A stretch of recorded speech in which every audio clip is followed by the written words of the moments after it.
Moral obligations లేవా ఇండియాకి జరుగుతున్నటువంటి పరిణామాల మీద?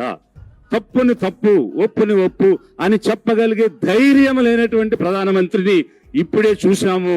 ఎందుకంటే నేను ఒక బయోలాజికల్ ఎంటిటీ కాదు, దేవుడే నన్ను, పరమాత్మే నన్ను నేరుగా ఈ భూలోకానికి పంపించాడని చెప్పుకునే Vishwaguru cannot control anything in విశ్వం.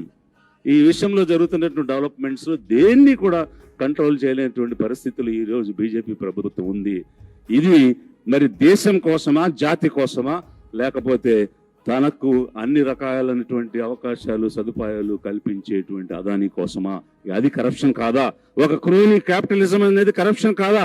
ఒక వ్యక్తిగా నువ్వు కరప్షన్ చేసి ఉండకపోవచ్చు, కానీ చుట్టూ జరుగుతున్న కరప్షన్ ప్రోత్సహిస్తే అది కరప్షన్ కాక ఏమవుతుంది?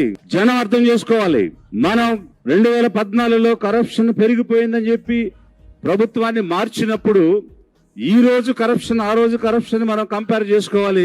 ఈ రఫేల్ డీల్ చేసినటువంటి సందర్భంలో కేవలం అతి తక్కువ ధరకి అప్పుడున్నటువంటి ప్రభుత్వం కొనటానికి డీల్ చేస్తే దానికి 5 రెట్లు 6 రెట్లు పెంచి ఈ ప్రభుత్వం వచ్చిన తర్వాత అవే విమానాలు అదే కంపెనీ నుంచి కొన్న విషయాన్ని ఫ్రెంచ్ లో ఉన్నటువంటి ప్రభుత్వం క్లియర్ గా చెప్తూ ఉన్నది. ఇలా అనేకమైనటువంటి విషయాలు మనం లోతుగా వెళ్తే బయటకు వస్తున్నాయి.